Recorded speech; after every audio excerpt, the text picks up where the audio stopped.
நீ என்ன கேரக்டர் வேணாலும் கொடு, நான் நடிச்சு அசத்துறேன்னு ஆண்களுக்கே சவால் விடக்கூடிய நடிகைகள் யாரெல்லாம் தெரியுமா? லிஸ்ட்ல நம்ம ஃபர்ஸ்ட் பார்க்க போறது சில்க் ஸ்மிதா. சில்க் ஸ்மிதா ஒரு கவர்ச்சியான நடிகை. சூப்பரா டான்ஸ் ஆடுவாங்கன்னு ஆயிரம் சொன்னாலும் அது எல்லாத்தையும் தாண்டி இவங்க ஒரு சூப்பரான பெர்ஃபார்மர். வண்டி சக்கரம் அப்படின்ற படத்துல சில்க் அப்படின்ற கேரக்டர்ல அறிமுகமான இவங்க கவர்ச்சி நடனங்களால தமிழ் சினிமாவையே ஆட்டி படைச்சிருக்காங்க.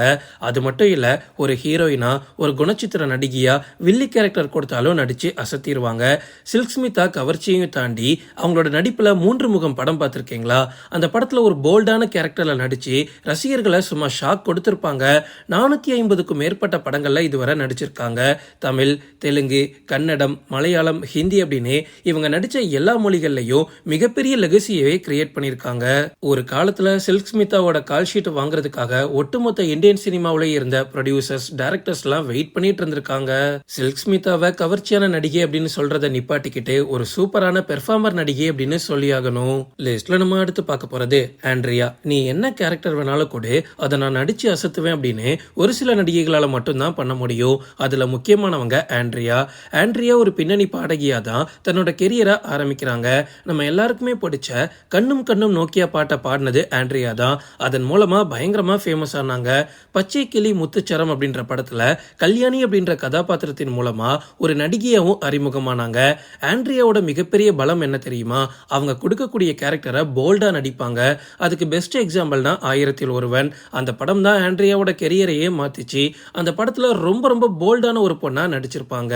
அது மட்டும் இல்ல, அந்த டைம்ல சிம்ரன், சோபனா, தபு மாதிரியான பெரிய நடிகைகளே நடிக்க தயங்கிய சில கதாபாத்திரங்களை எடுத்து ஆண்ட்ரியா நடிச்சாங்க. வடசென்னை படத்துலயும் ஆண்ட்ரியாவோட கேரக்டரை நான் சொல்லி உங்களுக்கு தெரிய வேண்டாம். ராஜனோட பொண்டாட்டிடா அப்படின்னு சொல்லும் போது ஒரு கூஸ்பம் வரும் பாருங்க, அதை ஆண்ட்ரியாவால மட்டும்தான் கொடுக்க முடியும். ஆண்ட்ரியாவை ஒரு நடிகையா பாடகியா நிறைய பேருக்கு தெரியும். ஆனா அவங்க ஒரு சூப்பரான டப்பிங் ஆர்டிஸ்ட்னு உங்கள எத்தனை பேருக்கு தெரியும்? இது வரைக்கும் நிறைய படங்களுக்கு பின்னணி குரலும் கொடுத்திருக்காங்க.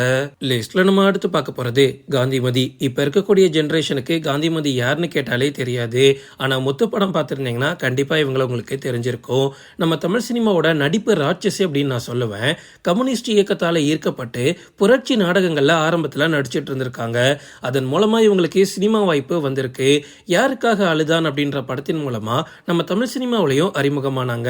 காந்திமதியோட மிகப்பெரிய பலம் என்ன தெரியுமா? நீங்க எந்த பாஷை பேச சொன்னாலும் அவங்க பேசுவாங்க. இப்ப எக்ஸாம்பிளுக்கு நம்ம தமிழ்நாட்டில் இருக்கக்கூடிய எந்த மாவட்டத்தோட பேச்ச வேணாலும் ரொம்ப அசால்ட்டா பேசுவாங்க. அதனாலேயே அவங்க எந்த கேரக்டர் கொடுத்தாலும் அந்த கேரக்டராகவே வாழ ஆரம்பிச்சிருவாங்க. 16 வயது நிலை படத்துல அவங்க தாய் வேடத்துல நடிச்சதெல்லாம் இப்ப வரைக்கும் மறக்கவே முடியாது. அதான் நான் ஏற்கனவே சொன்னேன்ல, இவங்க கிட்ட என்ன கேரக்டர் வேணாலும் கொடுங்க, அவங்க நடிச்சு அசத்திடுவாங்க. அதே மாதிரி ஹீரோயினா நடிச்சிருக்காங்க, அக்காவா நடிச்சிருக்காங்க, அம்மாவா நடிச்சிருக்காங்க, வில்லியா நடிச்சிருக்காங்க, நிறைய படத்துல காமெடியனாவும் நடிச்சிருக்காங்க.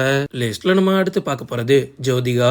ஜோதிகா நம்ம தமிழ் சினிமாவில் குஷி, பேரழகன், சந்திரமுகி மாதிரியான படங்கள்லாம் ஹிட் கொடுத்திருந்தாலுமே இந்த லிஸ்ட்ல இவங்க வரதுக்கு முக்கிய காரணம் மொழி தான்.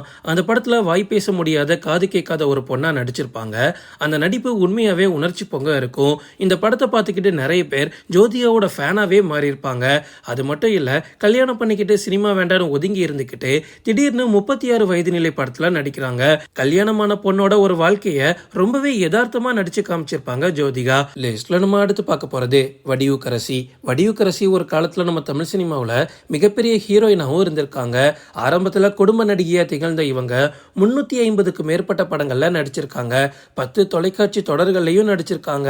ஆரம்பத்துல ஹீரோயினா இருந்தாலும் அதுக்கப்புறமா அம்மா கேரக்டர், அக்கா கேரக்டர், ஏன் வில்லி கேரக்டர் கூட நடிச்சிருக்காங்க. அழகிய தேவதை படத்துல அறிமுகமான இவங்க நிறைய படங்கள்ல ரொம்ப சக்தி வாய்ந்த பொண்ணா நடிச்சு மிகப்பெரிய புகழை அடைஞ்சாங்க. வடிவுக்கரசியோட நடிப்பு ரொம்பவே உண்மையா இருக்கும். கிராமிய உணர்வுகள் அதிகமா இருக்கும். அதனாலேயே தமிழ், தெலுங்கு, கன்னடம், மலையாளம் அப்படின்னு 4 மொழிகள்ல இவங்க நடிச்சிருக்காங்க. ஓகே ஃப்ரெண்ட்ஸ், இதோட நான் இந்த வீடியோ முடிச்சுக்கிறேன். இன்னொரு இன்ட்ரெஸ்டிங்கான வீடியோல நம்ம சந்திக்கலாம். Stay tuned.